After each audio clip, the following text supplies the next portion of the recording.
We must ask the question, what is a sister? Our explanation is a sister is regarded as a female peer in a society whose purpose is to preserve the integrity of the society to which she belongs. As a nation, we need women to become sisters in order to establish a society which functions in the exclusive benefit of people of African descent.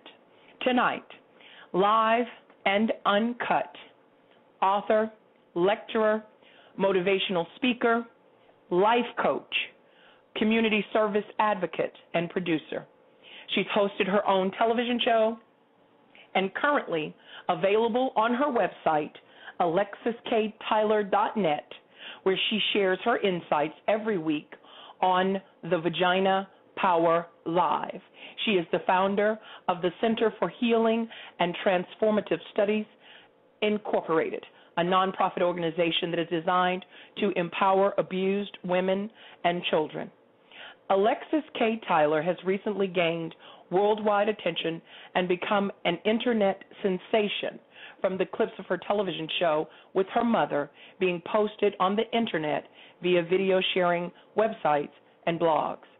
Join me, Woman Song, in welcoming Alexis K. Tyler to the show as she shares with us this evening from her native Atlanta, Georgia. Welcome, Alexis, and thank you for joining us.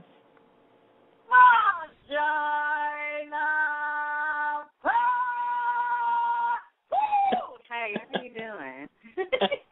Wonderful. Thank you so much for joining us this evening. I want to just get right to the issues, Alexis. One of the things that we're dealing with as an African-American community is that I think we desire sisterhood from each other, but I think at some point along this road, we've lost our ability to gain that. And so what I would like to get into today are the historical implications of our lack of sisterhood, how it's affecting us, our families, our community, our men. And then also, before we're done, I'd like to get into some practical application of the things that we are going to learn today, the way that we can go out wholesale and make differences in our communities and in our lives and in the lives of our family. So help us out, Sister Tyler. What do you have to say? Well, thank you for having me here. And I don't know everything about history yet. I'm learning. But from what I do see, even when you look at biblical times, we had issues with women and men in relationships. We had issues inside of our communities. This is nothing new.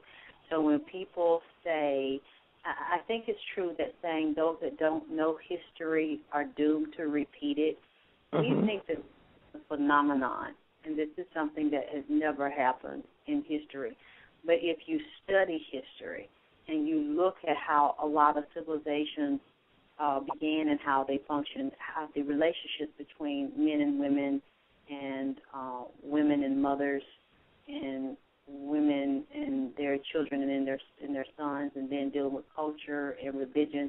If we look at all of them, I talk to people from all backgrounds around the world, we will see that it's some cheating, it's some polygamy, it's some faithful couples that die together, it's a mother-daughter drama, mother, father, daughter, son, and father, son, and mother-son drama.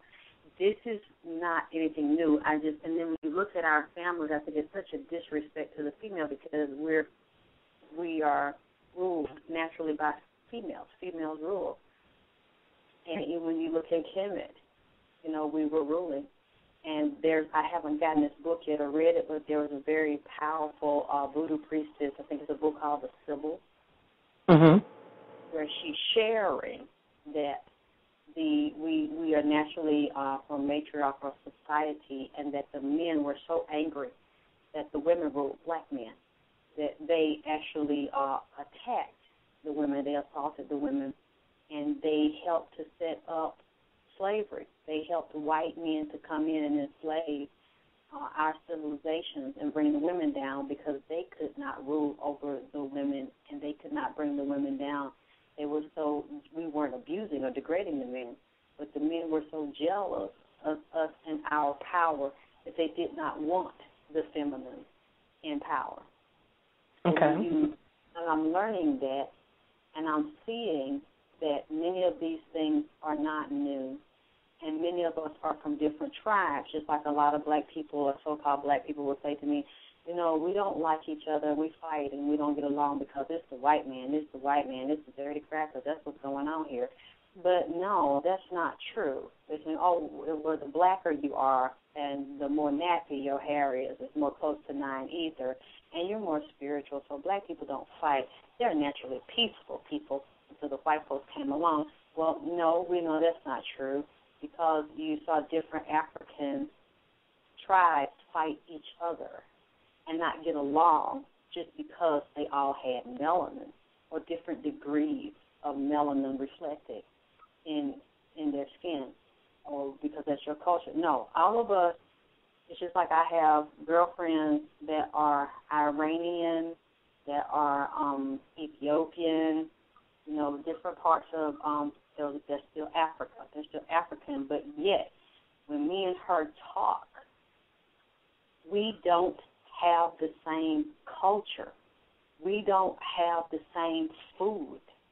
We don't use the same shampoo and beliefs. Luckily, she's open enough. She just got a package of the Alexis K. Tyler collection in Chicago yesterday. FedEx dropped it down on her. But before then, she don't know nothing about what this culture is like in the hood. She knows, fortunately, and unfortunately, because she was adopted into it, and she got exposure to it. But so she's kind of multicultural now. But she tells me what's going on with Muammar Gaddafi, what's going on in Ethiopia, what's going on in other parts of Africa, and what they believe. And then she's Sephardic Jew. I don't know nothing about that. I'm just now learning about that. So I didn't say that just because we both are of African descent. She has her mixtures. I have my mixtures. And none of those came together just because we both have melanin. We're not going to automatically see eye to eye because of those differences. So we cannot assume. I don't assume anymore. Just because supposedly, we're all so-called black, we're all so-called African, we always got along before racial tension and white people, or that racial tension was created, divisions were created because white folks came into the picture. That's not what I'm learning from looking backwards. And that's definitely not what I saw as a little girl growing up in the South, although the community was more close-knit when I was a little girl, and it looked like there was not a lot of strife and tension. But I was afraid almost every day of my life because I didn't know how I was going to survive when I wasn't under my grandmother's breast. And this was at the hands of black folks. Sisters, supposedly. All these black women were around. And I saw the violence as well as the black men towards them and towards me, and then allow me as a little girl to watch black men enact violence on black women. So I'm sorry, but I cannot say that this is something that never happened before. It's happening in our generation or the younger generations that we see in 2011. And that this is only a result of white supremacy. Yes, white supremacy has a lot to do with it, and it has accelerated, agitated, aggravated, and created new avenues that we probably never would have thought of. But to say that it's the whole impetus of it, I don't agree. Okay. And with that, then how do you feel that we can then approach a community, becoming a community of women? How do you think that we can approach that? What method? Or do you even feel that there's a possibility that we could, as women, get beyond our victimization and the new avenues that have been created by racism, white supremacy? I mean, of course, just like what you do and what I do, I don't believe that I will fix everybody's problems because I still have problems of my own to fix. And working on developing myself and finding out who I am and my purpose, so that I can continue to do what I am supposed to do to contribute to the awakening and the shift. Because the shift is going to happen, whether you like it or not. And this is what people don't realize or believe. There's always balance and purpose, even in chaos. When it looks like something is a mess, there is still some type of underlying balance in the mess. So it looks like nothing is changing or things are changing for the worse, but everything is still in divine order. And it doesn't mean it's not supposed to do anything to bring about the change. But it's most important when you see a lot of chaos going on, not to jump in the middle of the chaos because you think that there is no balance and everything is a mess. I like to stand back and observe the different elements that create the force behind the chaos or propel the physical aspect of the chaos into being, because every action or every manifestation of action that you see in the third dimension is not the impetus or not the driving force.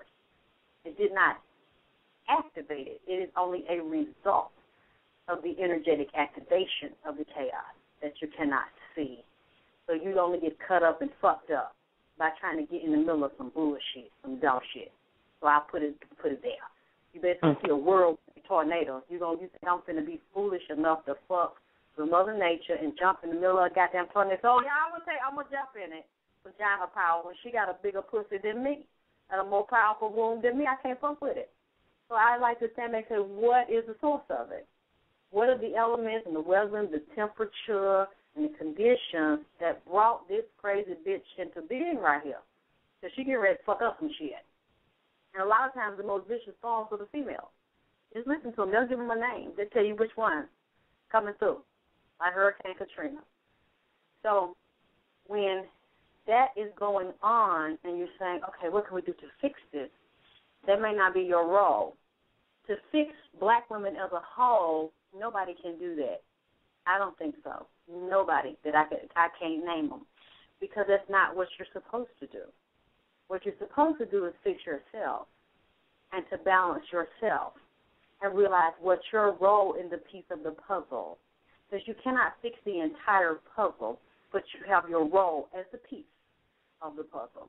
And every piece has a vibration and a frequency. And that's why I said earlier, knowing your tribe, knowing who you vibrate with and get along with, because it's as deep to me as dealing with astronomy, astrology, numerology.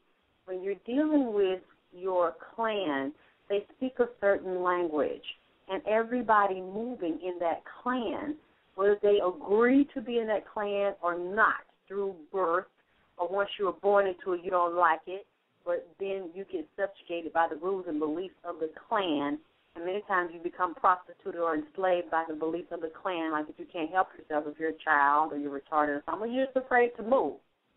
There is still a vibration and a frequency that will cause you to resonate with the belief or be a prisoner of or persecuted as a result of being caught in that chaos, in that whirlwind of that vibration. So when you want to change something, you basically have to stand on your square and know who you are, what your mindset is, what your goal is, what frequency you're vibrating on, and then you have to send out that SOS. And people that are resonating on that frequency will tap in, and they'll be drawn to you, because it doesn't work the other way around. When you're out jumping and shouting and screaming out of a bullhorn and waving your hand, hey, I'm over here, I got a solution, I got an answer, I want all the sisters to line up over here, we all finna get together and bring about change. And they don't really want to hear you. Right. You try to beat their head, knock on their head and say, hey, I got it, and nothing that you're saying is causing them to be digging you to the point where, oh, I like her and I want to go over there. I want to hear what she has to say, because you're not going to reach every woman that looks like you, because we're all vibrating differently and moving differently. So you have to start where you are. You have to decide which group that is more comfortable with your message and the way that you're disseminating. And I'm not saying don't give it to everybody. Sure, put it out there for everybody to hear it. But I already understand, and I overstand, that even if you give that to the world, it's going to only be a certain group that you are going to reach, and that's fine. Because if you feels the same way, it goes on a certain percentage. And if you get that certain percentage, that is still good. Mm-hmm. That is what you like to receive what you have to say, to where they will willingly come and participate in your sister movement. That's how I feel about it. Okay. All right, so then you were speaking about the spirituality and the frequency. So essentially, if we try and reach the people who resonate with the energy as we give it, you're saying that there is the possibility that you can make, even if it's just small pockets of women understand what needs to be done, they will, move toward the goal. That's kind of in line with the compensatory code of Neely Fuller, who was saying that we need to figure out what the goal is, and then everybody just work toward that goal. And if we do that, then we then become a group working toward a goal, as opposed to trying to form a group and then determine the goal and then try and move towards it. Yeah, because everybody's not going to be about what you're about because you think because they look like you and they live in your neighborhood, or because they're female. All of us, young women and older women have made it very, very clear that they don't agree with me and that my message does not suit them. So I'm glad that I understand that, and I'm very clear that we're not vibrating the same, even though supposedly we are the same. Mm-hmm. We're all African descent. So I don't have a blanket. That's why nobody will ever have a blanket message to make everybody follow you and agree with you because it's a female that looks like you, and supposedly it's like, because it's more clear than ever that that's not true. Right. Especially so many so-called black women. You told you're black, you told you're a nigger all your life, and then these ancestors come up and they start talking to you, and they're Native American, they're Latin, they're Caucasian, of course they're out of bodies. These spirits start coming to you. And these people are now prompted to say, I want to know what my bloodline is, because I don't think that I'm what they told me that I was. And then they go digging. They go get the DNA test done, and then, of course, it's all with the mother. You can basically trace a whole bunch of stuff with the mitochondrial DNA. And they're starting to see they have all these different mixtures in there. And white people and people of other races, they proudly say, oh, I'm half Dutch, I'm half French, I have some Native American, but I'm white. We haven't been given that freedom, that right to say that, yes, I'm part African, I'm part Dutch, and I'm part Native American. They're going to say, well, you're still a nigger. And that automatically, cuts you off from all of your natural rights and from the natural ability, if you're stupid enough to believe that, to telepathically and genetically have the codes open up in your blood to tell you that you are far much more, and then to start teaching you about your natural bloodline. And what I see is, because we are from different tribes in the United States, there are a lot of Native American tribes here, we don't even know the names of them all. And there are different tribes of our people of African descent in Africa been in Latin America, even in Europe, that we haven't been told about. They don't get along. So we don't know why. You put all these black people together, and they'll say, of course, it's only because of white supremacy. And you'll see all these so-called black women, you put them together, and one might not do anything to the other. And I know you've heard this because I grew up hearing this, and I heard my grandmother say this. Yeah, well, it's just somebody, that bitch I don't like, and don't bring her over my house no more. I don't know what it is, but it's just something about her. I can't feel her. I don't want her sitting at my table. I don't want her drinking at my table.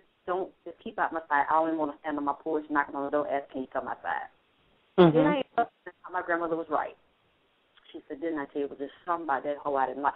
Because the vibration of her ancestors is moving through her bloodline, emanating through her aura and her chakras and her mindset. And it is something that my grandmother felt because her ancestors are alive and awake in her, and them spirits are clashing. The vibration, because they know your history better than you do. Because we haven't been taught to read ourselves and understand and overstand and go back and deal with all these things. So now these energies and these ancestors are coming alive in us, and they're teaching us for us if we pay attention, because we have been deprived of this information and it's been hidden from us.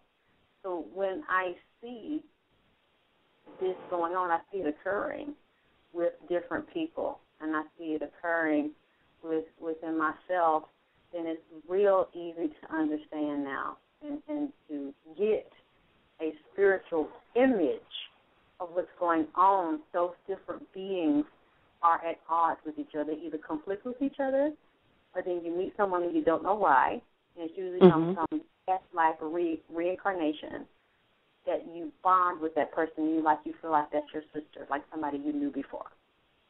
Okay. I want to start taking a few callers, but one of the things I wanted to mention about what you just said, when we were, again, I think it was the other day, you mentioned about how Willie Lynch had that whole system of understanding had diminished many of the great possibilities that we would have for unification as sisters. In light of that, and how we've been victimized by that, do you think that as black women, that message, fully understood, could be a stepping stone for us to try and get a grip on all of the negativity outside of what you're speaking of, as far as the gravitation to certain people regarding energy? I'm talking about now just the dissemination of information. I mean, no. Let me be very clear when I say this. It doesn't matter how much information you have. You still can't change the way energy moves. And some people, some tribes are not going to get along. Some bloodlines are not going to get along. And you can't make them get along, no matter what you teach them. That's just the way it's always been. And before we got, look, go ahead and do what you do, because I'm not discouraging nobody. You can prove me wrong. I just haven't seen it. And when I look throughout history and when I see the way people move, it's just everybody is just not going to love each other and get along. It never has been that way, not since we've been in this incarnation and in these types of bodies. It's just like what I just saw happen in Brooklyn with that Jewish community and that Jewish man. I think they're Polish Jews. They're like, they may be a part of the 13th tribe, because the original Jews are African. The Sephardic Jews, so-called black folks, those are the originals. But you see this, they have no TV. They're not allowed to watch TV. I don't even think the children can see TV. They have no exposure to the outside world. My friend told me there are a few black families in that Jewish community in Brooklyn, but I didn't see them on the news. I didn't see them nowhere. I thought it was only white Jews over there. You didn't see none of us hanging around over there because they patrol and take care of their own community, and they look out for each other, and they teach everybody to trust each other because they all look alike. Mm-hmm. Yet, one of their own picked that little boy up, I believe, for some homosexual activity, he's a pedophile, and killed that little boy, and then butchered him like he was butchering animals when he worked in that grocery store as a butcher when he was living in another state. Mm-hmm. And this is something they're saying, this was not supposed to happen because we are inside of this bubble. We're in this community. We're vibrating on this frequency. We look the same. We talk the same. We eat the same. We walk the same. We dress the same.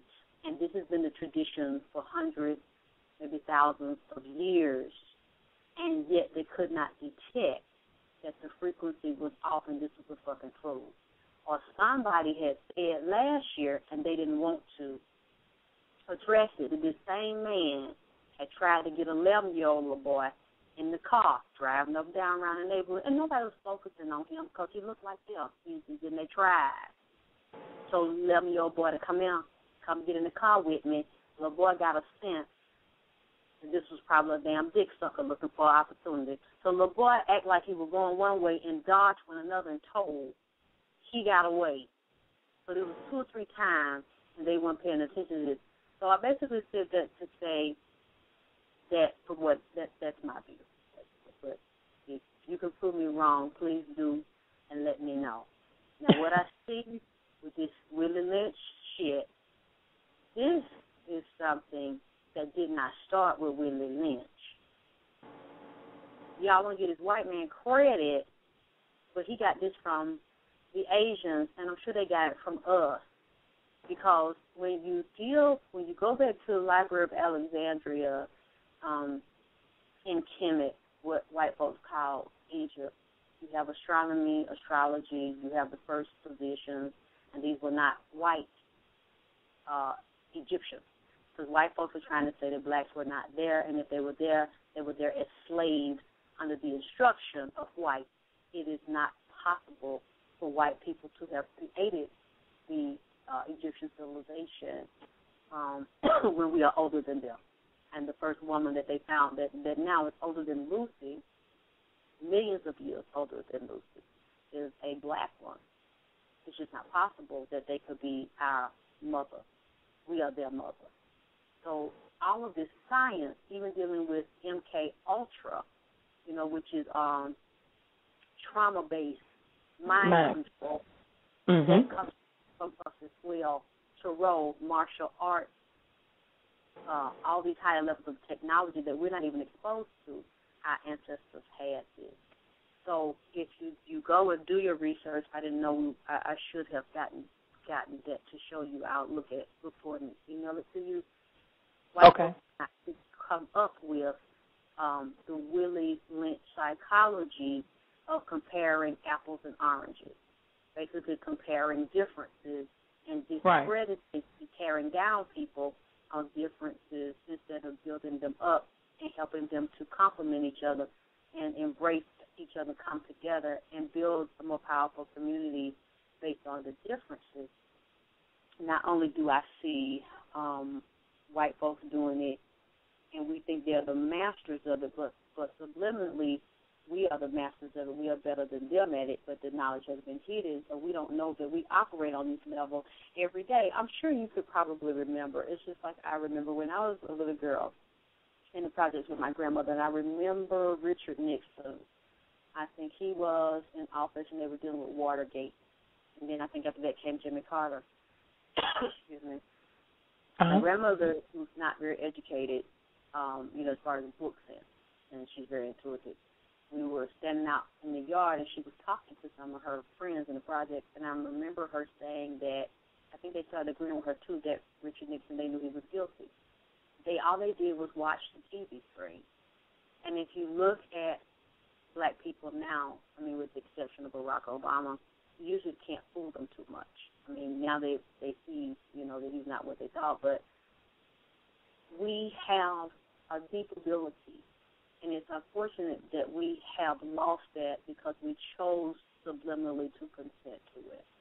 we have a contract with white folks, and we don't want to admit that we have a contract with white folks.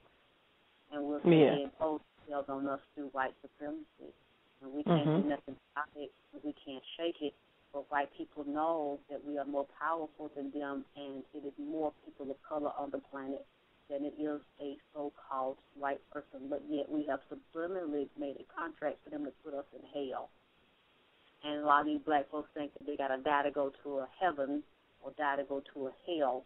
And they don't realize we are so deep, so vastly profound, and multi-dimensional, and have all these different frequencies in us, that there are different levels of yourself and of your soul that do not speak English, because English snatches you down further away from who you are, further away from your soul, and you're locked into the false self, the third dimensional self.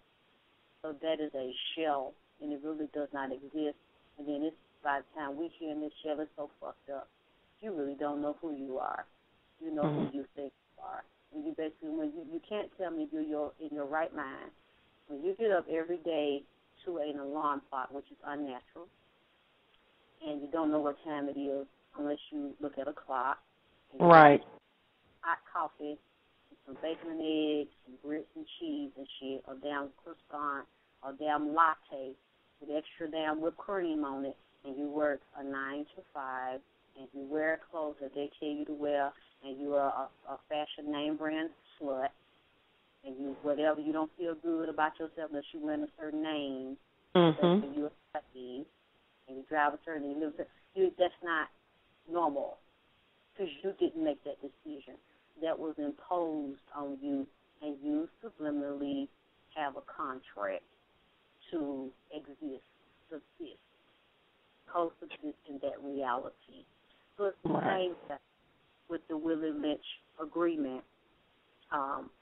We do this, and black men do this to black women, and black women do it to themselves, and they do it to each other. So sure, it's fine to educate us on where this comes from, but I see it on YouTube all the time, light skin versus dark skin. She's better, but she thinks she's better because she light skinned. Well, she thinks she's better because her hair straight and my hair nappy, you know, and then the man get in it. Well, I like her because she light skinned and her hair long, and I like her features, so I prefer her. She's more important and more attractive than you are, so I want to screw her, and I want to have a baby by her. I don't want to have one by you.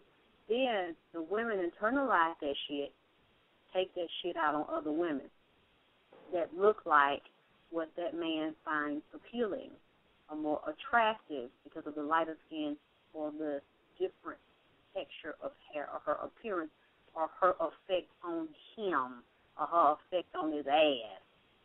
You know, he gets a certain response, a tingling in his nut when he looks at a certain picture of a woman presented a certain way, or a white woman, or a non-black one, a Latino one, or Asian one.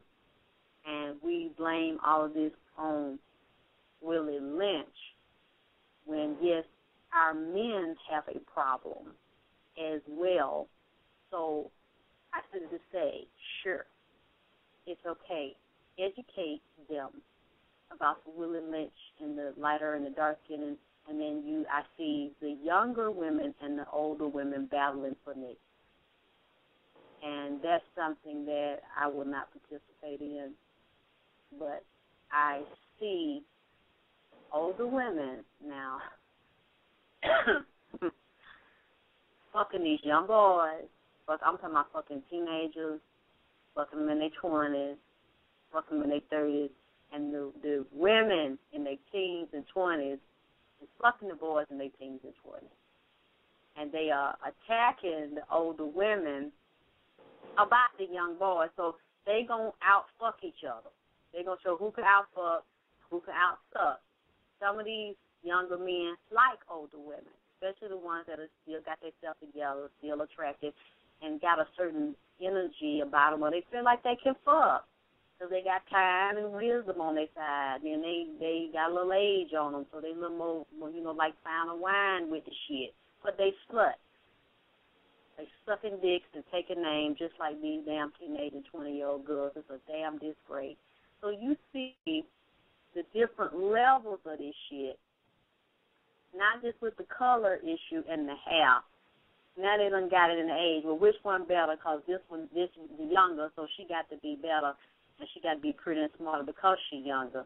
Then the older ones, the young ones attacking the older ones because a lot of the men feel like, well, the older ones are just as attractive or better than the younger ones because of these certain. It's a mess. It's a damn mess.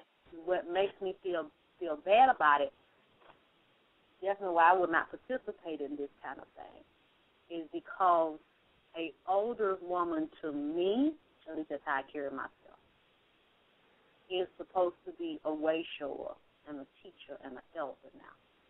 So I don't really like being called that, but hey, that's just the way it is. I can't change my birthday. All I can do is look old. That's all I can do. But I don't hide my age. I'm not ashamed of that. It's an honor in a way. But then when younger people come to me and say that, you're an elder to me, you're a teacher. I mean, to me, an elder is like my grandmother, 70, 80 years old. But I guess a lot of teenagers and the women and men in their 20s, they consider me old. So they'll look up to me and ask me for advice when they're 18, 19 years old. I have a lot of young ones that I mentor of different races, gay and straight, and they're like my children. So I don't discriminate against any of them, and they come to me and they talk to me about these things, and I see these things going on. So I feel like there's a certain way that I have to carry myself, and there are certain things I cannot participate in. And there are certain things I cannot be seen doing because I know how people see me. So when I see these older women out here sucking dicks, schooling these young men, and that's all it is. I mean, they don't want to marry these young boys. They just want good sex. Right. There's nothing wrong with good sex, but you have to, a lot of times we don't see ourselves the way other people see us, and even the way men see us, especially through a young man's eyes. You have to be careful how you handle young men,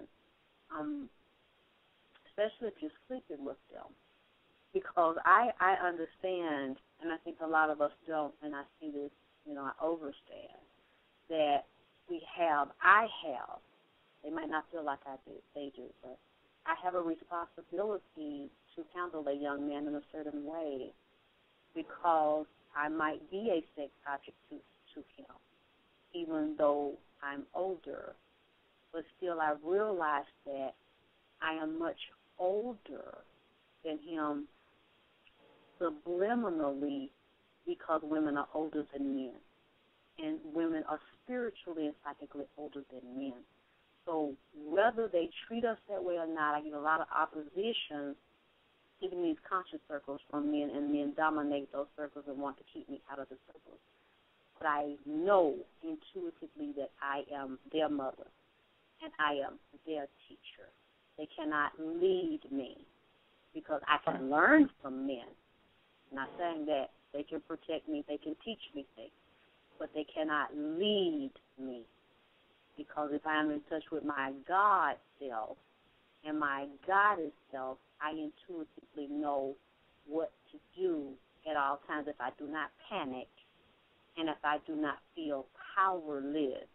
The women lead the men, and you teach a man how to teach, how to treat you, and how to handle you.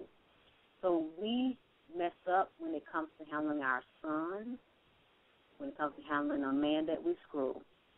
Whether he's younger or whether he's older, it's a certain way you have to talk to them and lead them on how to screw, how to handle you, how to handle themselves, how to cook. Do you understand what I'm saying? Oh, yes, I do. I absolutely do. You're covering so many things, and so I'm just kind of letting you go with your flow, but I do understand absolutely what you're saying. Let me bring up Ivan from Tulsa and let him interject. Ivan, what do you want to add on this subject that we're trying to cover today? And welcome to the Women's Salt Community Experience. Well, first of all, thanks for having me. And I'm familiar with Miss Taylor. I started listening to you, Miss Taylor, about 3 or 4 years ago, and it was quite different when I first heard it. Of course, nothing surprises me. You know, people have different. I heard you say that some people don't agree with your teaching method, but I think that every method of teaching, in particular dealing with our people, is necessary. So I don't think there's not just one way to teach our people. You have to come from every aspect. If you're going to correct the problems that we have in our community, everybody got to be able to do something. So I think that your method of teaching and the way that you teach is very necessary, even though some people may disagree with it. But it's okay with me. I just want to say that first. Thank you. But one of the things that I heard you, I see the subject about how women improving their relationships. Now, I'm a bouncer, and I work security in nightclubs, and so I see a lot of the things that you're talking about. Now, I'm one of those men who absolutely love and respect women, in particular black women, and I see, unfortunately, so much of the energy that women, and even when you talk about the older women, because I work in various environments. I work in an older environment where older people go, it's like 35 up, and then I work all the way down to 18 to 21 type of environment. So I'm in various environments in the field of work that I do at night. But one thing that I've noticed among the women, I'm like in the last 6 months, I break up several fights. But in the last 6 months, I've only broken up 3 male fights, and they've all been women after that. And one of the things that I try to, when I talk to these young women sometimes, because I see some of the most detestable things that these young girls, and I call them girls because I'm 44, so 21, 22, 23, those are girls to me. Yes. And so I have, and some of them make passes at me, and I ignore them because my daughter would have been 25, so they're like children to me. But one of the things I tell these young ladies when I see some of the stuff they do, I tell them you don't have to allow these young men to play with you like that. You don't have to allow them to put their hands all in places you don't want. And some of the things they do to get these men's attention, most of these young boys, and I tell them, these boys just want to lay with you, with your body. They have no interest in what's in between your ears. They just want what's between your legs, and they're going to go about their business. So when you were talking about sisters becoming better sisters, one of the questions that I wanted to ask, what do you think as far as the men are concerned? What can the men help? I know because women have the issues that women need to deal with among themselves, but what do you think we can do to contribute to the sisters looking at each other better? Because I know for myself, I don't differentiate life. I have 5 sisters, and they're all various colors. So I've dealt with women on various levels. I've traveled with superstars doing security, and I see all this stuff that you're talking about. So what do you think men, responsible men, I ain't talking about boys, responsible men can do to help heal the situation between black women? Well, I think, and I'm so glad to have a real man, a mature and responsible man on the phone. Thank you for calling in. Like I was saying, I saw how men feed into it because a lot of men have their own insecurities, their own dramas, and their fears, or the boys that have their mama issues that you don't know about, and have their father issues that we don't know about, or didn't have their real father, and they're still struggling trying to find their identity. And many times they're raised by niggas in the hood, on the corner, no good uncles, stepdaddies who are sluts themselves and don't know who they are. It's a lot of elder men that are supposed to be wise because they're old, and all it is, they're just old. And they're doing the same thing that these young men are doing, or encouraging the young men that are growing into men that could be very wise and have honor and integrity and be responsible husbands and fathers. They're encouraging them to play, to have as many women as you want to play the field, use them, get money out of them, lie to them, pretend that you love them and you want to be with them, knowing that you're telling 2 or 3 other women at the same time, getting them to take you shopping, pay your rent, buy your clothes.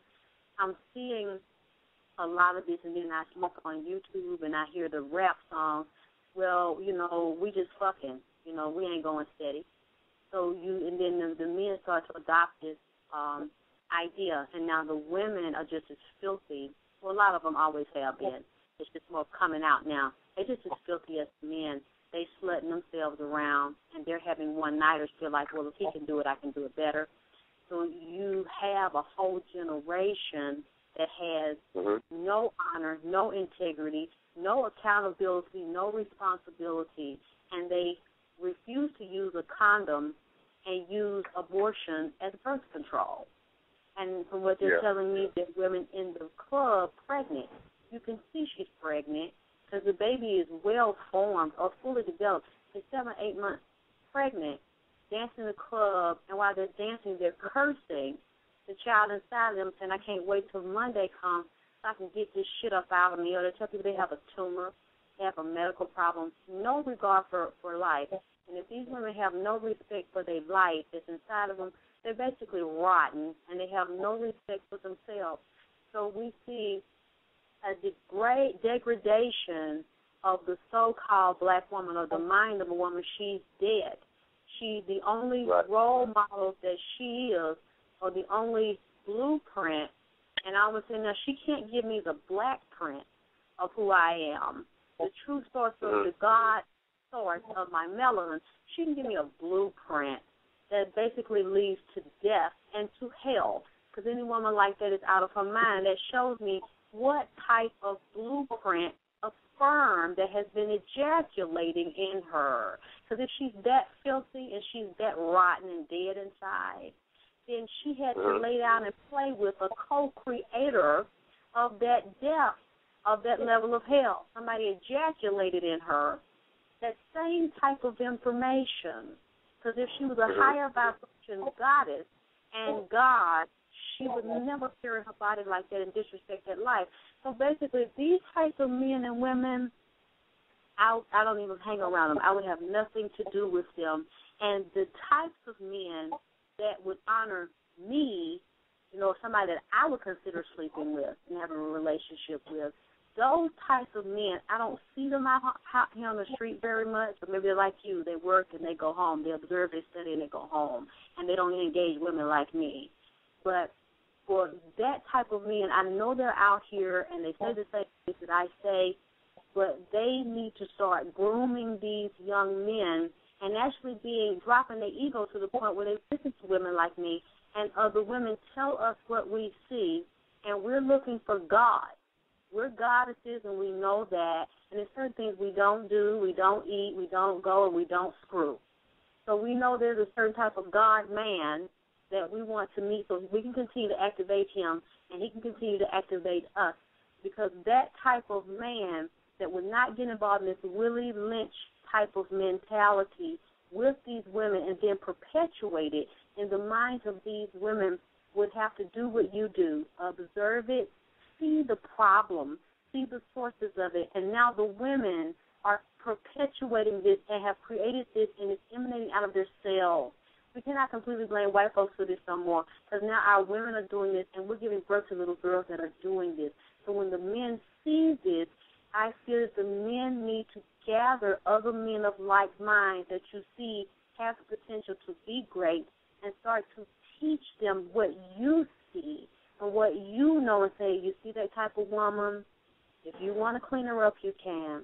But if she won't wake up, you leave her alone. That's not what you want. You want this type of woman. And you see that type of man, that's not the type of man you want to be. And I'm going to tell you why, and I'm going to tell you where the history of that type of man comes from, that mutated man. And I'm going to show you what you need to be and how you need to carry yourself. Because we had these, now we do have sister group and brother groups now, but they're rotten, and they're infiltrated with a lot of low-level filth. People that have... I was saying, I was agreeing with you, yes. People that have so-called conscience, they have a lot of knowledge. They have a lot of intellectual, historic, and scientific knowledge, but these men have no honor and no integrity, and they're doing this from a place of ego to get attention, to make money, to get fame and recognition, and to get pussy or even to get ass.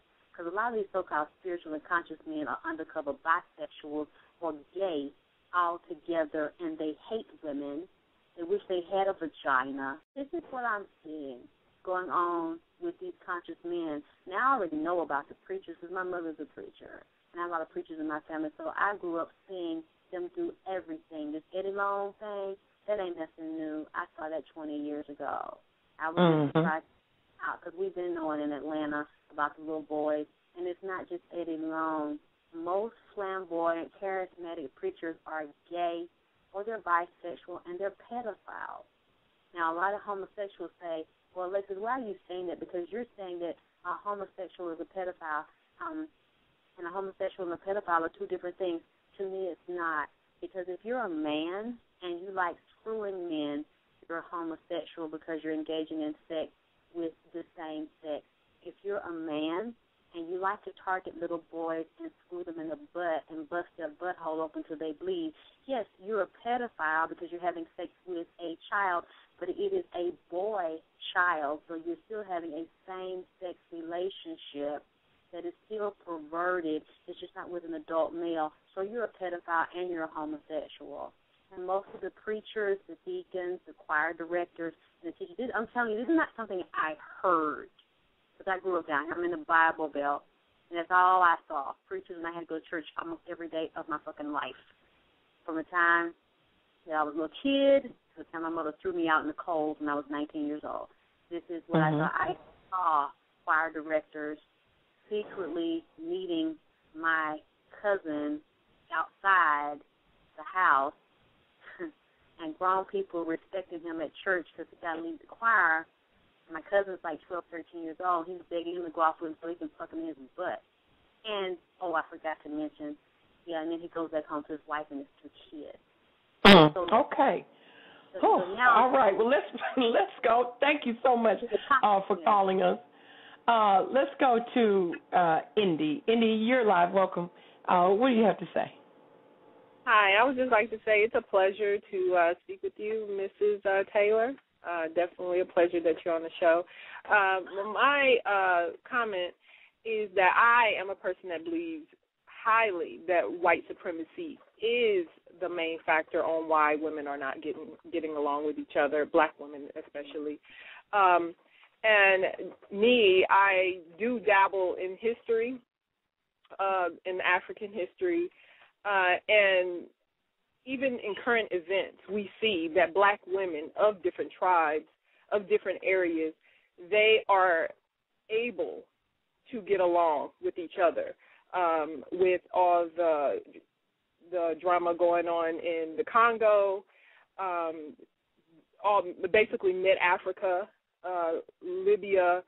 Black women are congregating together, taking care of one another over there in those areas. Yes, during the antiquity, there were issues with black tribes, cultures, but it was not to the extent of the way it is today.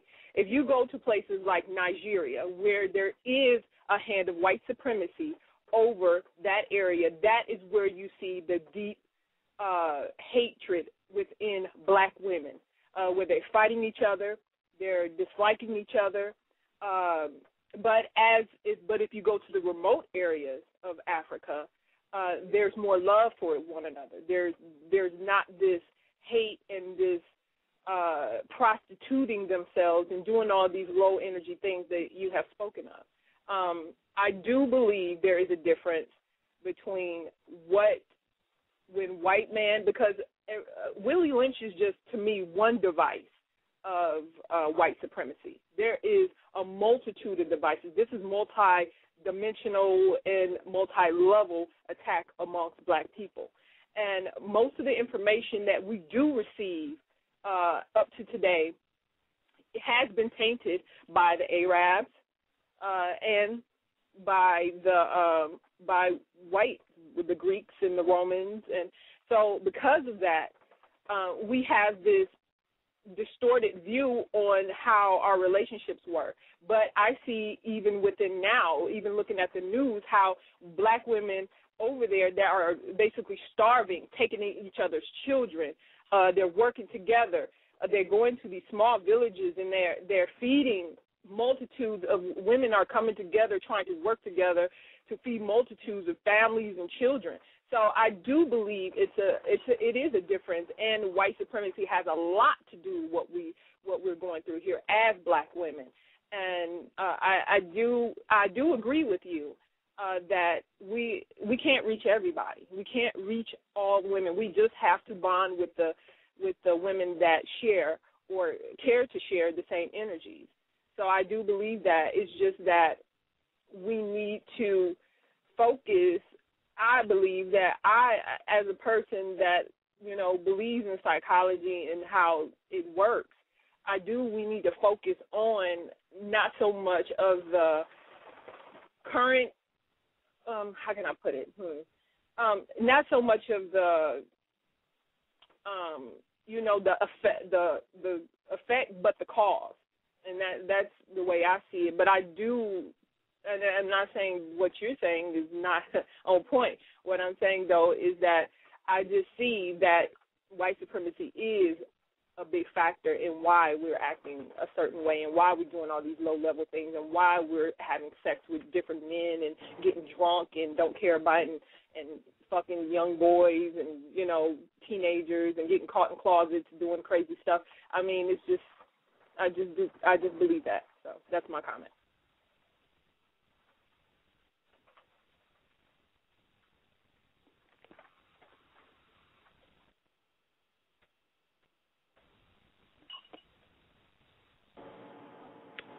Okay.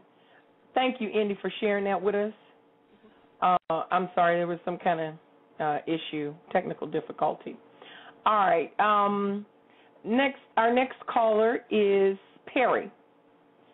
I'm sorry. I'm having a problem here with this keyboard. Okay, our next caller is Anthony. Anthony, are you there? Yes, I'm here. Okay. You're live with Alexis K. Tyler. What would you like to share with us? Well, first of all, like others said, I thank you for being on the show and being able to listen to what you had to say. One of the things I just had to comment on, I don't know if a lot of people allude to it, and that is the rap music. Now, mind you, I'm 41, be 42 next month, and I love my rap music. I have thousands of CDs of rap music, but sometimes I do have to think that maybe that influence of the music and the culture has degraded a lot of the customs and the courtesies that we had growing up. Because I think about it, when rap music proliferated in the 80s, it's about that time period where those young mothers started raising their kids without having any manners. I alluded that once before about Whoopi Goldberg's book of how we don't have any manners in our society today, or it's very, very low because the people just don't respect one another. And when I think about that, the music and the lyrics and the people trying to live them and do some of those things, maybe that is some of where this comes from, because my mom raised me. She was 14 when she had me, and she raised me, and I'm a very respectful young person, well, older gentleman now, but, I was very respectful when I was growing up and didn't call women out of their names. I didn't have my pants sagging. I was doing what I was supposed to do in school, got a college scholarship to go to school, and things of that nature, and we've gotten away from that, and I think that maybe that could be actually a part of it, because no one is teaching their kids any of these things today. No one is emphasizing education like they did in days past to make sure that you get a college education. That's the way to success. They just think that I could just do whatever and live in my mom's house, and it's unfortunate that it's actually a lot of parents, single mothers really, letting their kids be 20 and 30 years old, living in their home, not doing anything. The kid, grown-ass man sitting on the couch playing PlayStation all day, running up your electricity, eating up your food, and he doesn't go out there and get a job and help you pay for some of this. Now, because of the economy, I understand maybe, you do have to live at home because of the economy. You can't afford your own place. But, do something productive. At least have a job and be helping your mom pay some of those bills. And same thing with those mothers in the sisterhood that you're talking about. These young mothers aren't teaching their kids these kind of values, these kind of morals, this kind of independence. They're only making them become dependent on them, and then we have what we have in society today. Okay, so Alexis, so do you believe that? Well, why do you think that women are raising their sons at this time to be so dependent on them? Why do you think that's happening? Is it because of the absence of the fathers in the homes, or? I mean, I don't think it's that way when he said nobody's doing it. That's not true. Because I was a single parent. There's a lot of us are single parents. And we did the best we could with what we had. It's just like what the lady said before him. That's not true. But she has her opinion, I have mine. It's not just my opinion. It's based on a lot of facts. And I know women that are, as I said earlier, are African and Iranian that have traveled all around the world, and they tell me about the events that are going on over there. Now, when she said that the black women get along over there, all black women over there do not get along. Do not like each other. So I don't know why she said that. Just like you have African groups of women over there to get along, you have groups of us over here that get along. But she cannot say that every black woman from every tribe gets along over there. I have seen this personally, and I have women friends that are African that tell me about the discrimination and the prejudice that they get attacked. They get attacked because of other black women's views on them and their jealousies and hatred on them. I even saw an African girl attack this African friend of mine that's half Iranian, but she took and half Ethiopian on Facebook and called her a dirty half-breed, Arab. I mean, so this, yes, I did not say that. Well, you can replay what I said. I'm not going to even go back and forth about what I said. I meant what I said. Every black woman is not going to get along. Not. Now, if she can prove me wrong, she go right ahead and then show me when it happened. And white supremacy is not the only reason for this problem. And white supremacy is not the only reason that a black woman chooses to be a whore, because I'm not one. And I see this every day, and there are plenty of us that don't live that way. And we are bombarded with this image of a black woman every day. You need to take responsibility for your pussy and your ass and your mouth and have honor and integrity about your body. And if you are a God being and a goddess and you consider your body sacred, and I consider mine sacred, and no white supremacy can make me, no matter how difficult it gets for me, make me do porn, make me go to a club and screw and fight another woman about a man, make me not use a condom, get pregnant multiple times, or even one time, and then use an abortion and take something out of my womb that came from the stars, and I'm a very powerful stargate to bring life in the third dimension. You think that I would justify doing some filth like that? And so it's because of white supremacy? No, ma'am. So if you are speaking for women that you consider so weak in the mind and their melanin is so degraded that a white person or a system of white supremacy have separated them from the knowledge of themselves, and you blame white people and you do not hold them accountable because they don't have no honor and integrity for their pussy, then you go save them.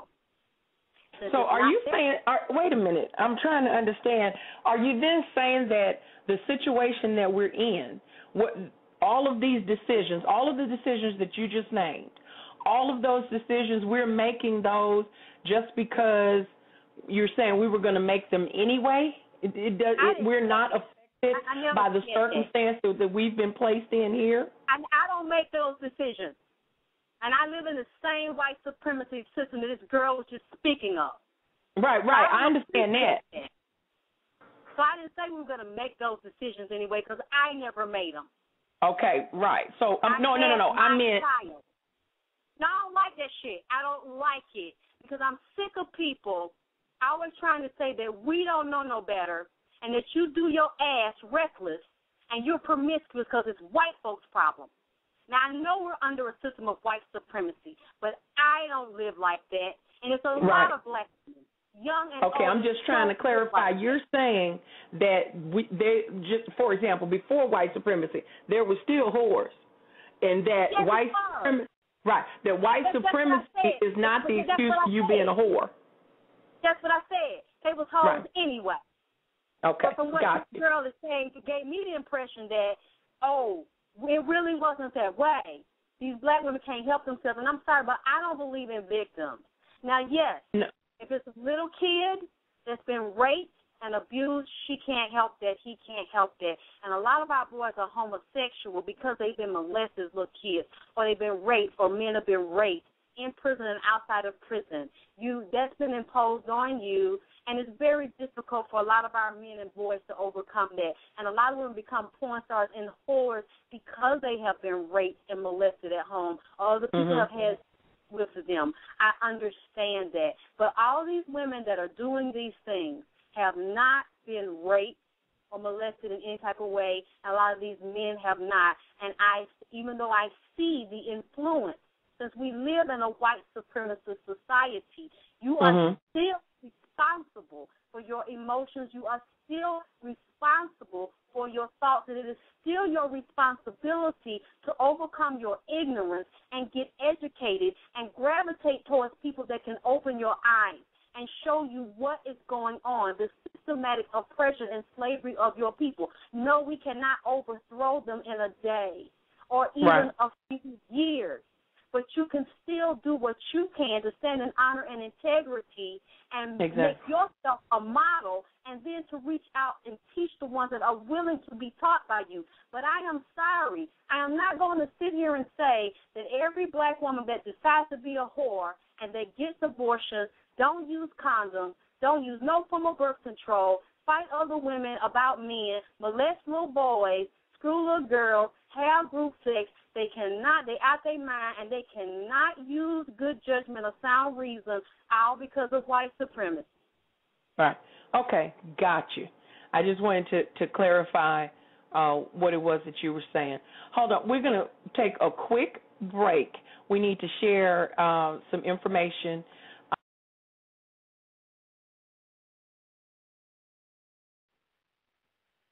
My name is Alexis K. Tyler, and I'm here to introduce you to my new Alexis K. Tyler collection. It's a natural hair care line with sulfate-free shampoos and conditioners designed to help damaged, dry, brittle, natural, relaxed, sister locks, dreadlocks, braids, weaves. Yeah. I got you covered, girls. I got my sister's back. I am my sister Tifa. Whatever you need for natural or chemically treated hair is in the Alexis K. Tyler collection for all hair types. I have whipped shea butters, and I also have special butter blends. Now, these are not just shea butters. They are all organic butters, and I use organic cold-pressed oils. So I have a really delicious rosemary cranberry shea butter I'd love for you to try. That is wonderful for your scalp, your hair, and even your skin. Oh, and I must mention my follicle stimulators that help your hair grow back from damage, breaking, thinning, or even bald spots. And I have to tell you about my special hot pepper oil. Yeah, you heard me right. Hot red pepper oil. Now, this oil is a multifaceted oil. Let me tell you, I use this every day and every night. You rub this oil on your scalp to help bring more blood and circulation to your scalp. Blood is what makes your hair grow. So if you've had bald spots, thinning, female pattern baldness, male pattern baldness, I'd love for you to try my special homemade ATL Southern Style hot pepper oil. And this is the kicker. Now, if you got aches, pains in your joints, arthritis in your knees, a sprain, muscle stiffness, you can take that same ATL Southern Style hot pepper oil and rub it on them joints and them knees. Please avoid the genitals and the eyes because you will be experiencing a serious burn. So check me out at alexiskttyler.net, and you click on the store link to look at my products. And if you want to talk to me directly, hit me at alexiskttylervp@gmail.com.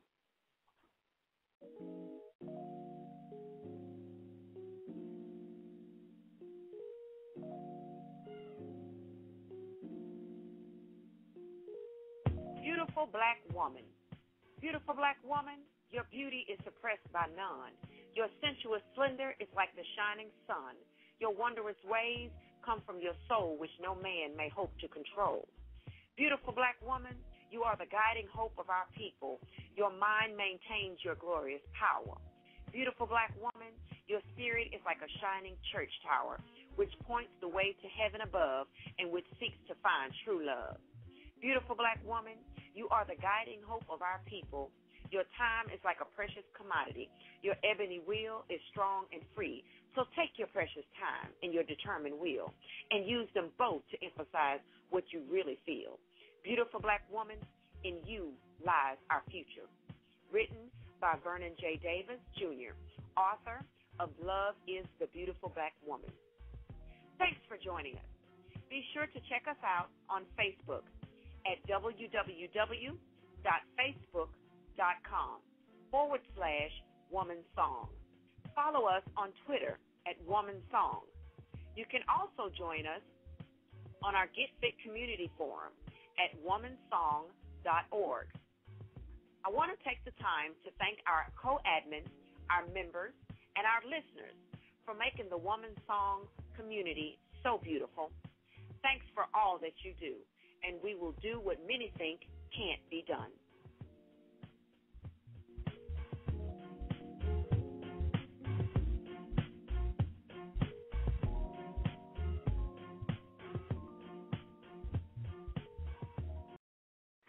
My name is Alexis K. Tyler, and I'd like to invite you to join me in my new site, alexiskttyler.net.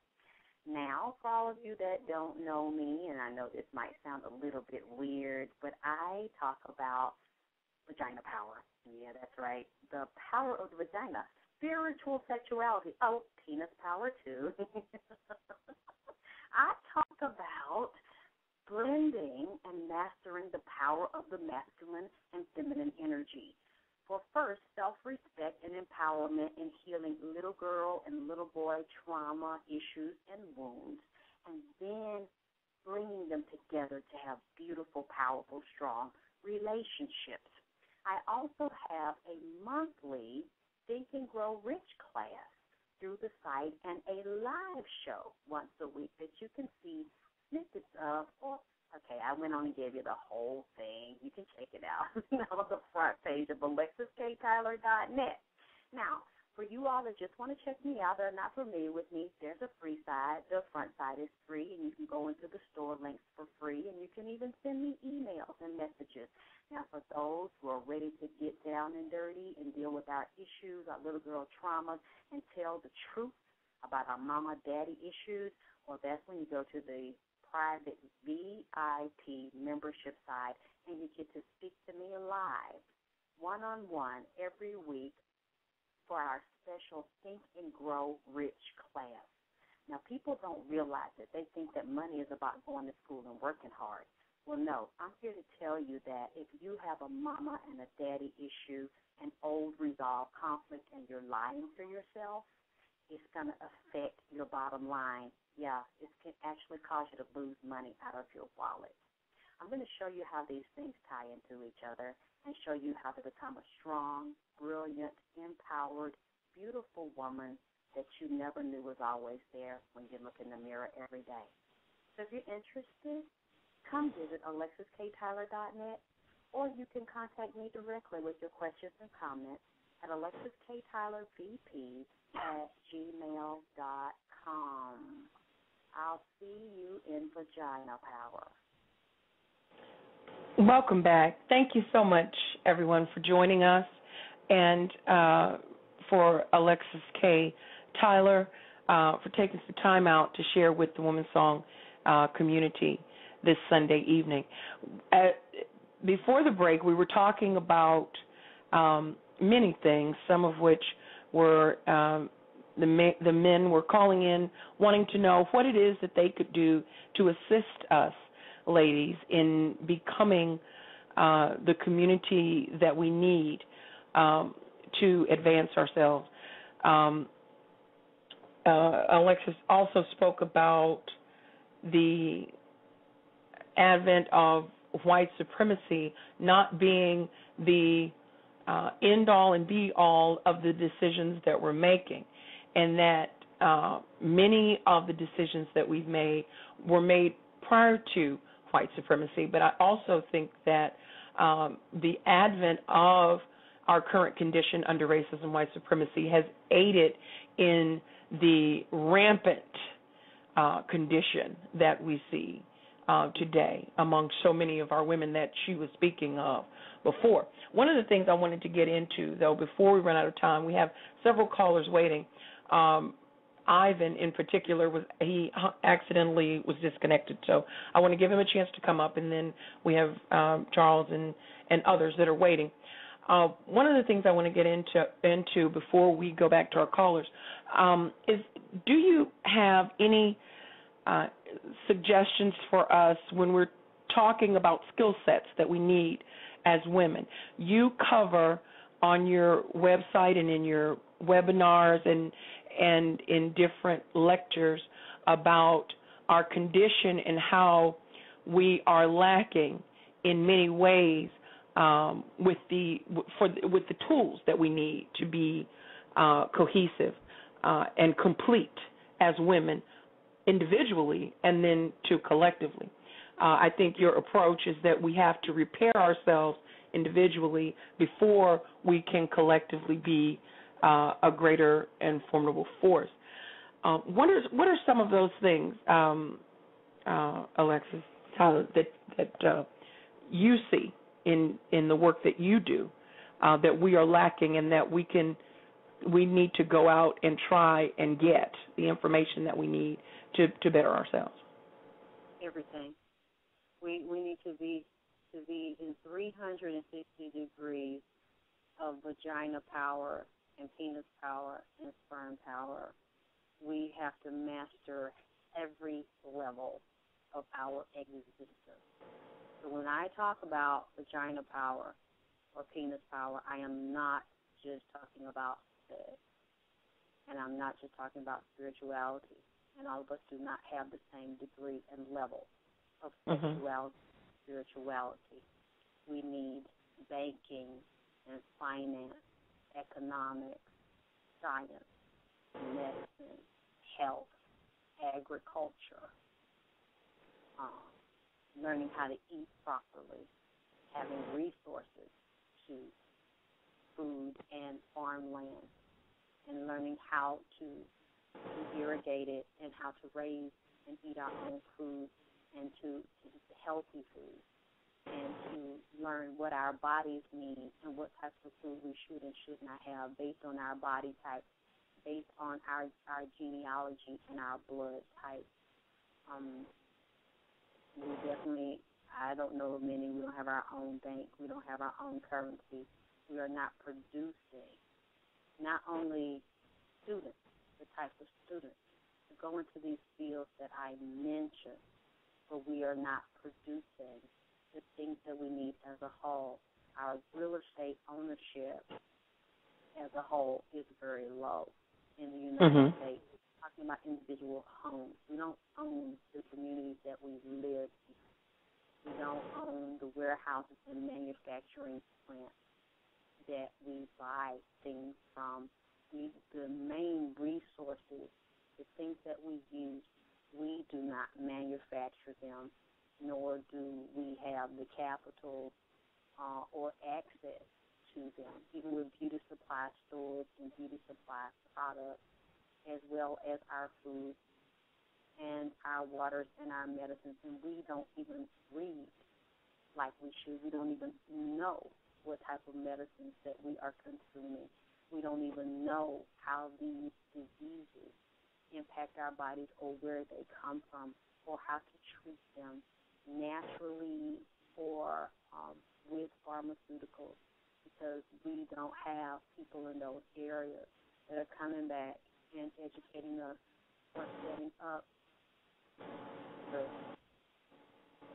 companies to make sure they provide not only the knowledge but the access to the information. I mean, a lot of our people don't even have health care, and we don't have insurance companies that are helping give us access, or doctors. Now, some of the doctors, I know some in Atlanta, they will work with you if you don't have insurance to get you affordable health care, especially if you're really sick and you need it. There are a lot of doctors I'm seeing now are medical doctors that are also spiritual doctors, and they're holistic practitioners.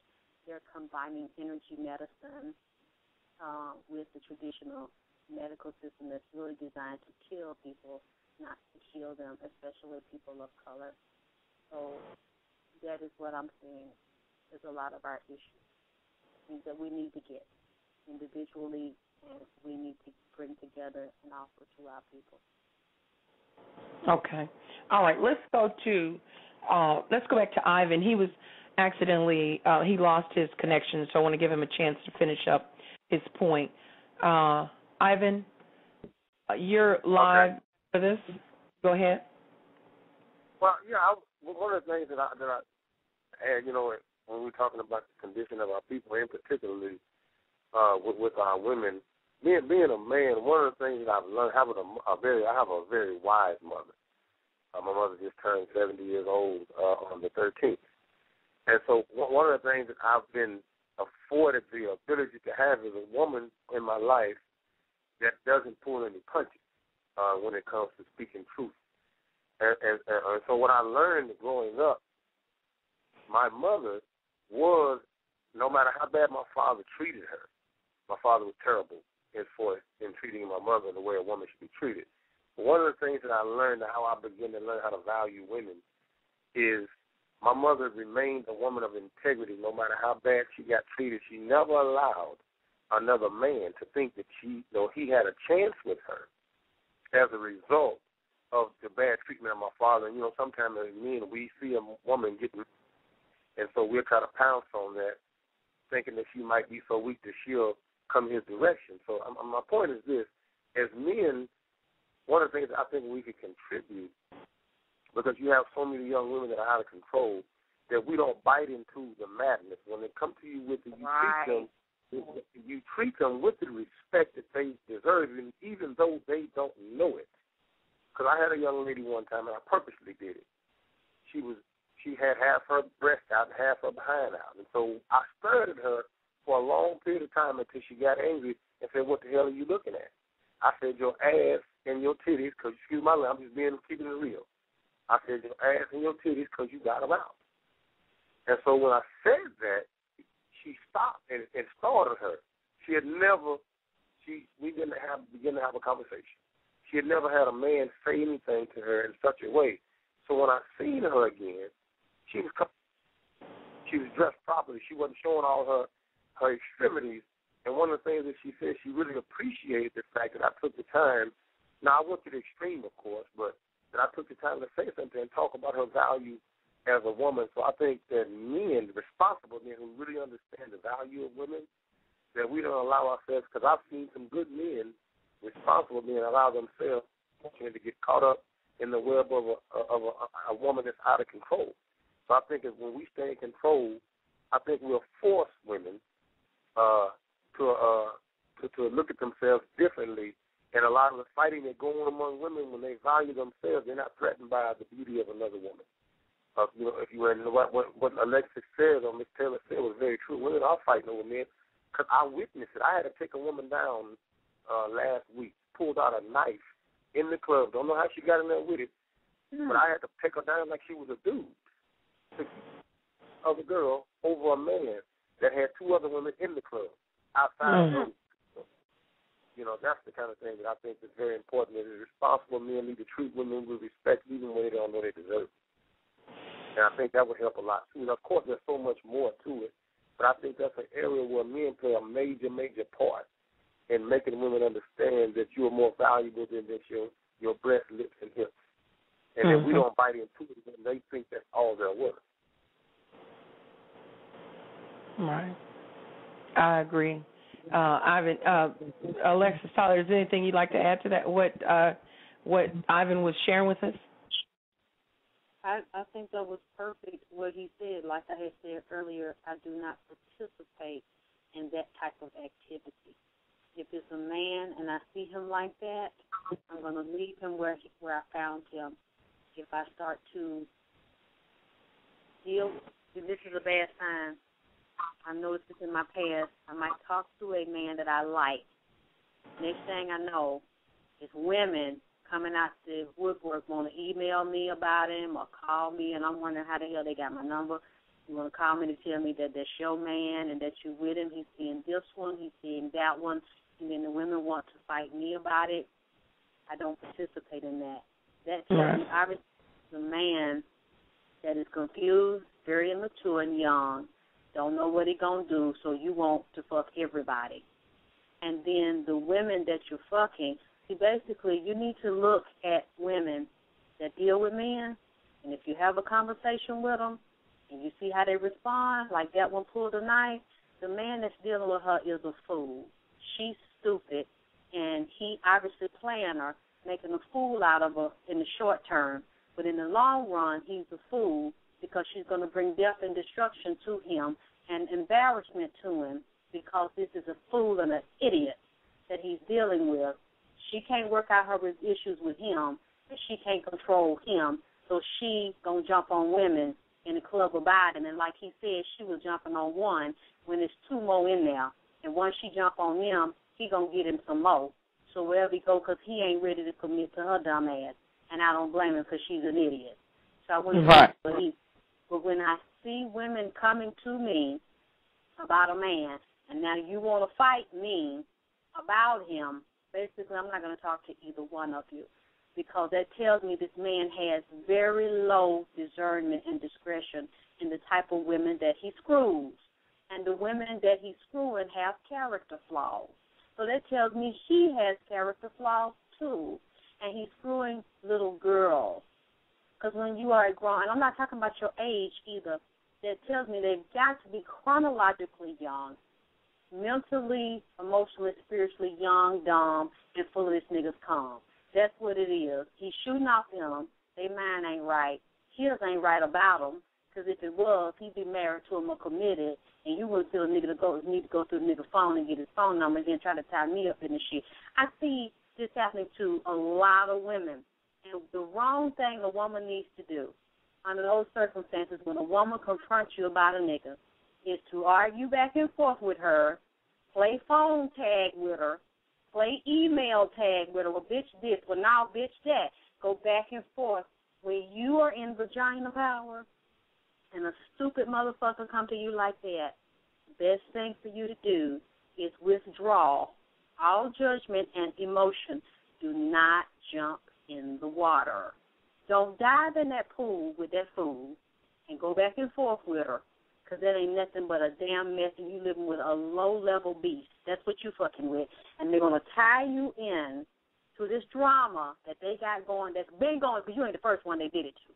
You're just the one at the moment that they feel is the most threatening and the most intimidating because they don't want you to take him when they ain't got him any fucking way. So ever, when you are on your square and you know who you are and what you are about, play those type of games or let another woman pull you into that type of tongue wrestling, arm wrestling, mental, emotional chaos and confusion. That's a very low level, very sick, twisted woman in a whole situation. And if women would not feed into that kind of thing, and if men would not be so low to indulge that type of woman and have that type of behavior. Now, all the people know that's different. A lot of women willingly date men that have other women. That's fine. All y'all know what time it is.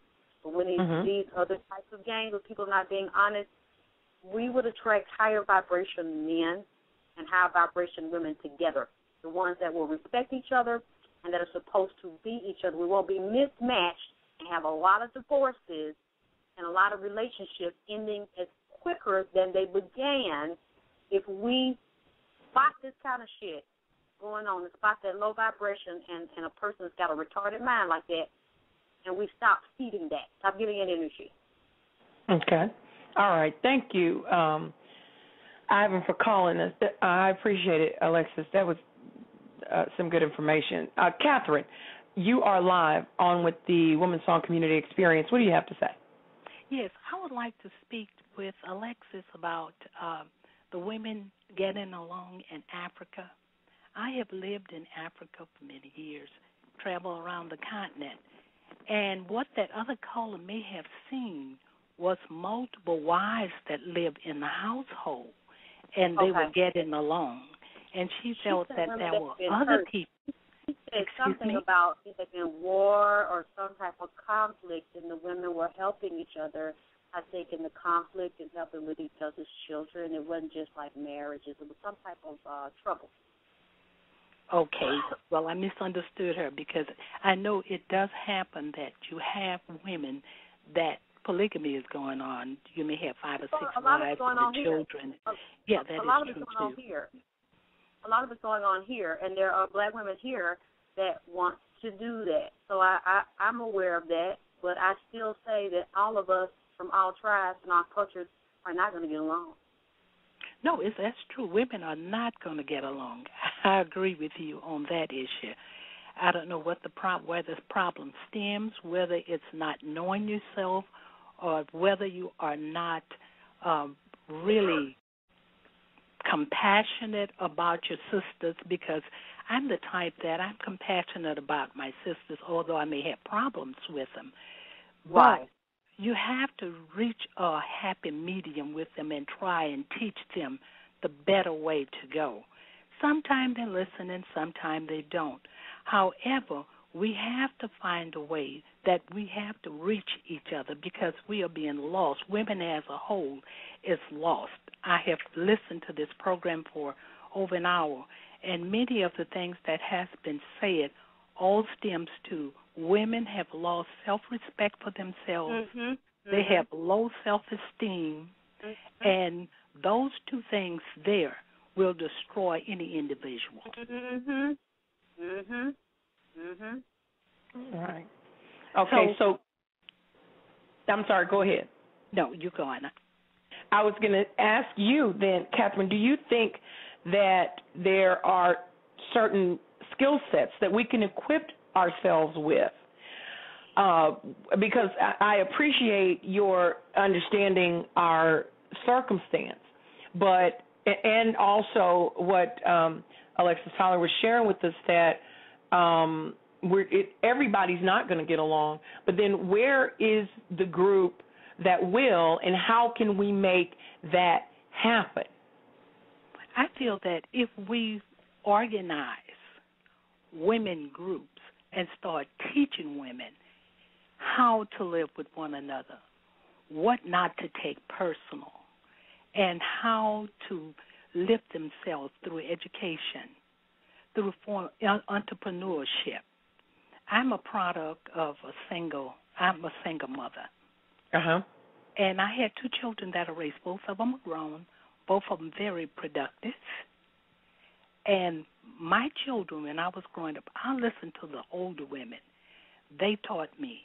But nowadays, the younger women won't listen to the older women. And this is why the problem is happening, because they don't have a role model to follow. They are following their own role models, which is maybe a 19-year-old telling another 19-year-old who's the smartest. Am I making myself clear? Oh, I see it all the time.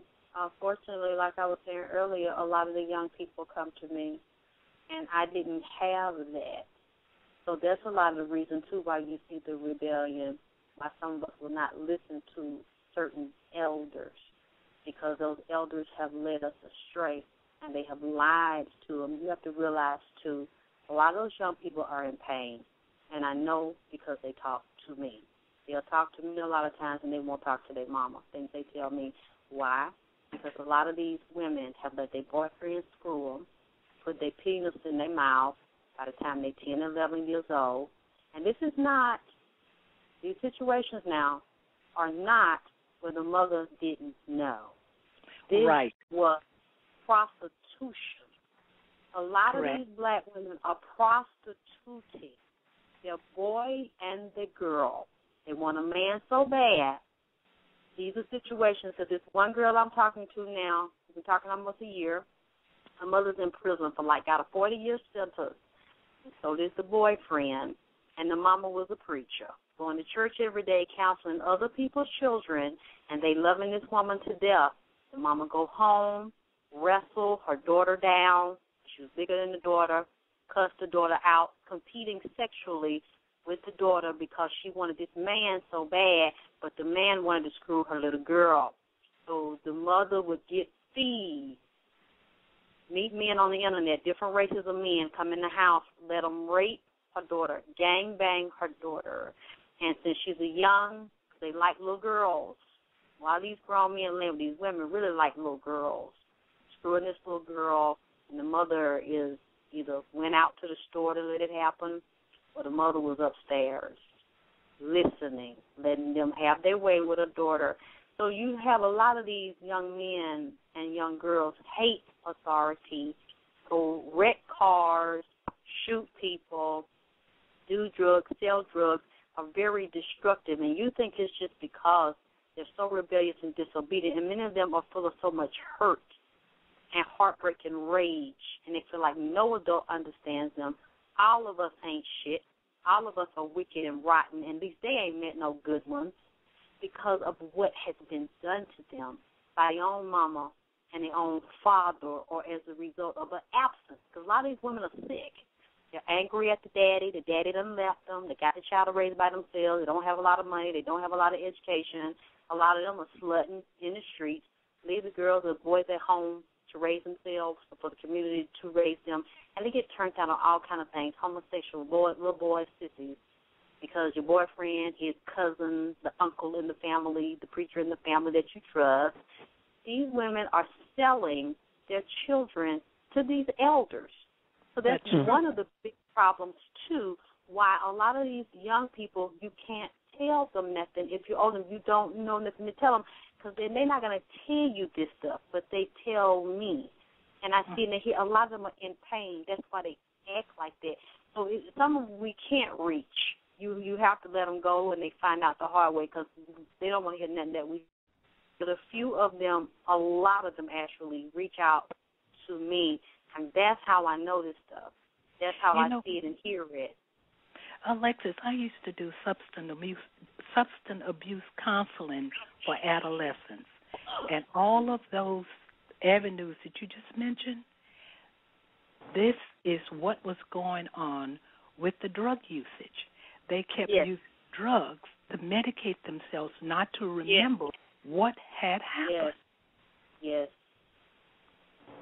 So we are talking about this. As a group of adults, what are we going to do about it? Well, I said, everybody has to do what they can, because I don't have a solution. And I don't know anybody that has a solution, because you can't fix somebody. When they've been hurt and degraded like that and violated, you don't have the answer for them. You can help them help themselves. You can get them out of that situation. You can get them treatment.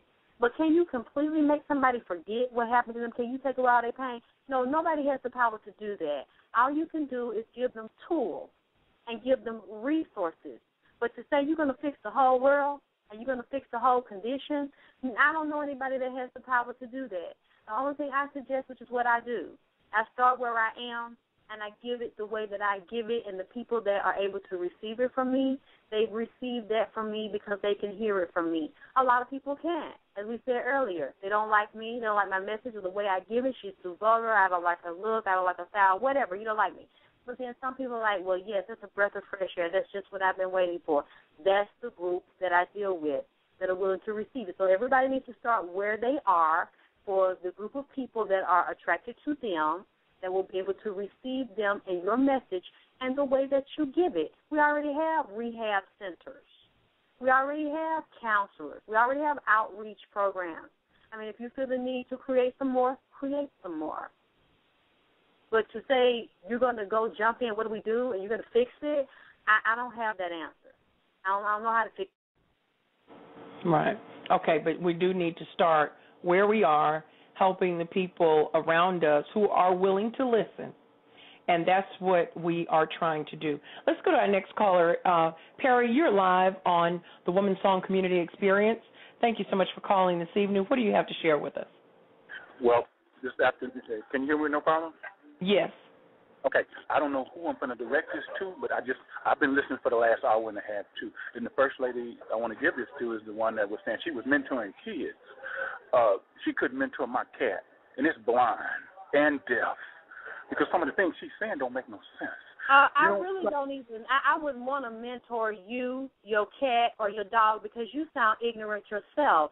And if you can't comprehend what I'm saying, that's because your mind is too low and you have too much filth trapped between your ears to even comprehend anything that I say. You don't have the ability and the depth and the intellect or the spirituality to expand your consciousness to comprehend nothing that I say. You're not going to sit on this phone and insult me and degrade me. Since you know everything and you have the answer, then you need to do a show. You need to give out your phone number, and you need to have people call in to speak to you. But you're not going to call over here and think you're going to insult and degrade me and that I got to take it, you filthy, low-level piece of shit. You finished? Are you finished? So get this motherfucker off the phone. I'm going to tell you right now, because I'm not going to sit here and take any filth that this making a calm brain asshole has to fucking say. Now, both of us ain't going to be on the phone because I'm not going to take no insults. Now, if you want to listen to him, then I'll get off the phone. But you're not going to let any of your motherfucking callers talk to me like I ain't shit, because this faggot motherfucker better find somebody else. You better find a low-level bitch to take your shit and eat your shit, and you can insult her. But you're not going to call in and insult me, motherfucker. Okay. Hang on just one moment. Hang on just a minute. Indy, you are live. You had something that you wanted to say. I'm not telling you right now, I'm not taking none of your motherfucking fans' insults. Ain't none of these bitches or these niggas. Hold on. Miss Taylor Alexis, hold on. First of all, I'm not going to insult. I'm not going to insult you at all. I mean, you have your points, and I agree with a lot of what you. No, listen, I agree with a lot of what you're saying. I'm not talking to you, ma'am. I'm not talking to you. Oh, okay. Because you weren't on the phone. Oh, okay. I'm sorry. To the man that was on the phone. I'm not taking it, and I'm just saying I'm telling the host because it shouldn't even happen. For him to get ready to gear up once you heard it, I don't even understand why you were going to let him do it, because I'm not going to let him do it. So I'm not talking to you, man. I don't even know you, but I'm just letting you know before you answer the phone again, I'm not the one, and I'm not going to take no insults from none of your fans.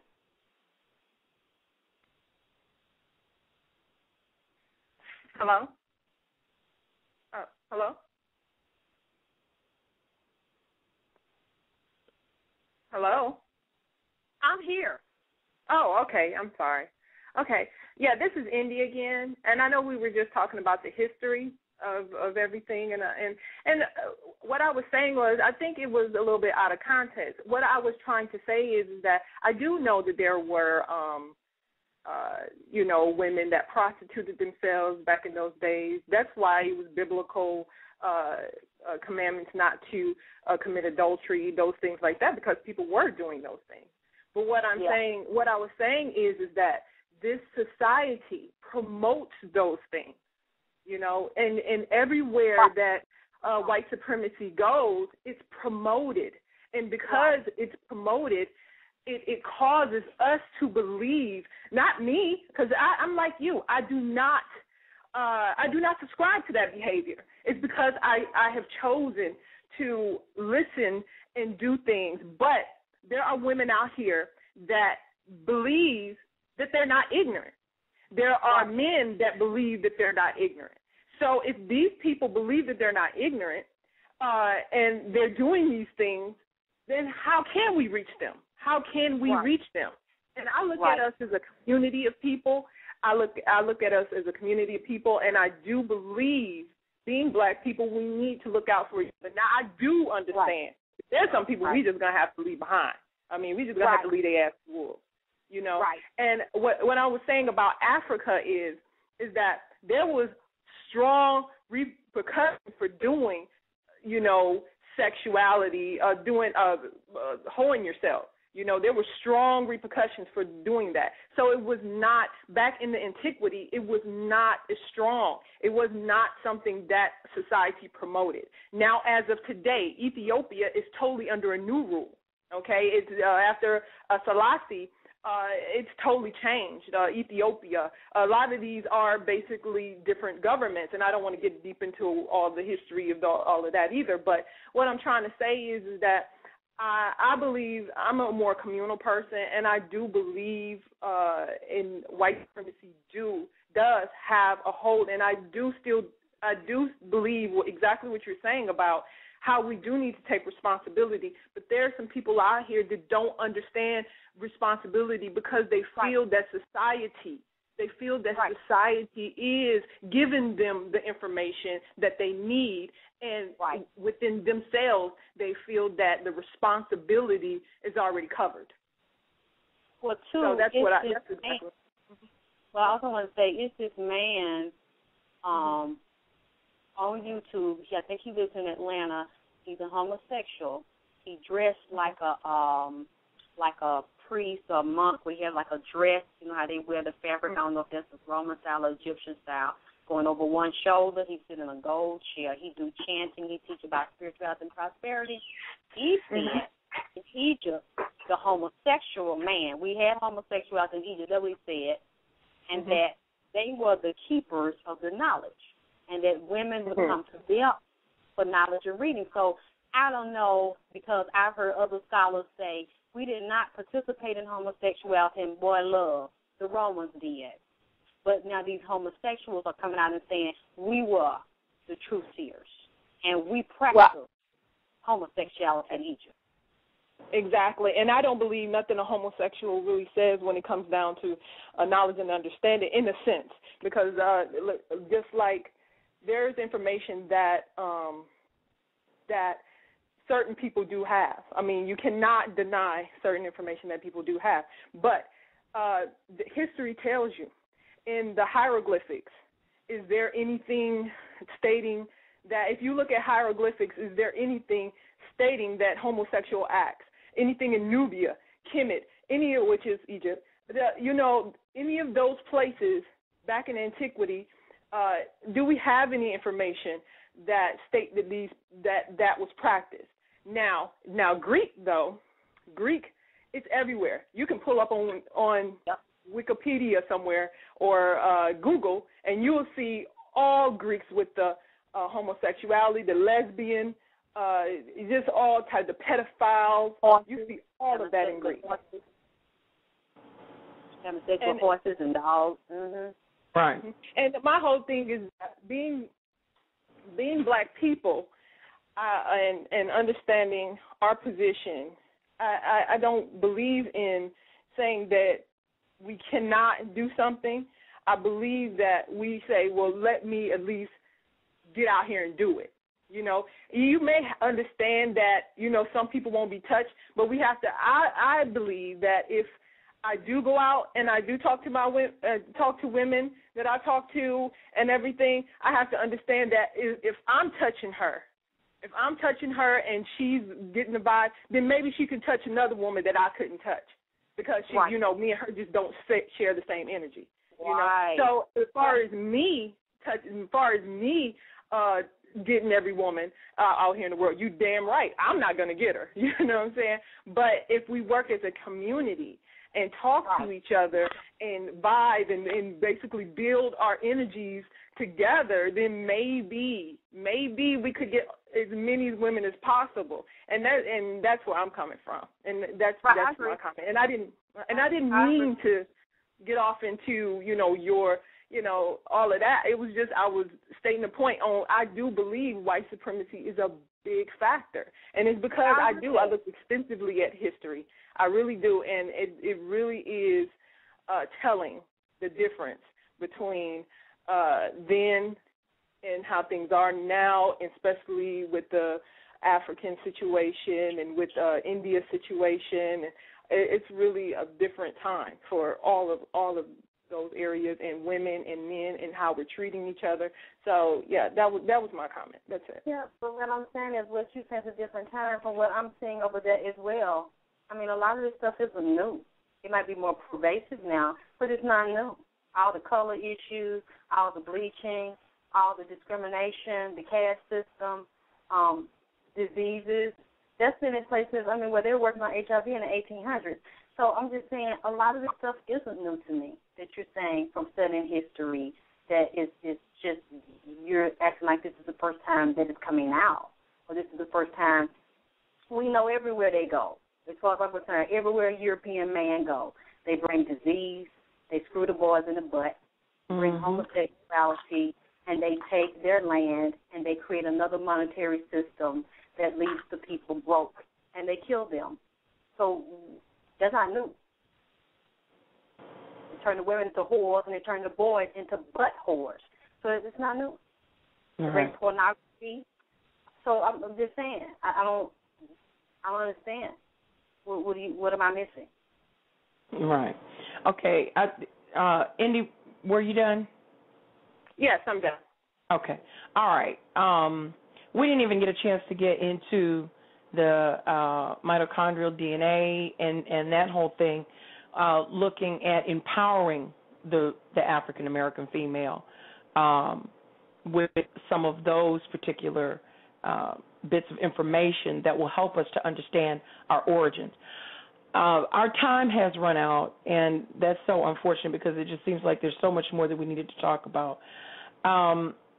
One of the things that I think we were able to kind of realize in this opportunity to talk with Alexis K. Tyler and with the callers was that we are in a situation where we have a lot to do if we're going to make a difference. I believe that. And as she was saying, and some of the other callers pointed out, that we're not going to reach everybody. That's true. But that does not give us the reason to not try to reach who we can. And we have to do that with information. This topic is far from over. We will have to address it again and again and again until we get an understanding and until we can go forward toward the common goal, and that is the betterment of ourselves and our community. Thank you so much for joining us this evening. And as always, I'd like to thank our listeners. I'd like to send a special thanks to Alexis K. Tyler for joining us and spending time this Sunday evening to help share with us with the information that she has and the wealth of understanding that she chose to share with us this evening. You can reach her at alexisktyler.net, and we will share that in the group as well. Thank you so much again, and blessings to all of you. I want to remind you that you are valuable and that we will do this again until we get it right. Good night.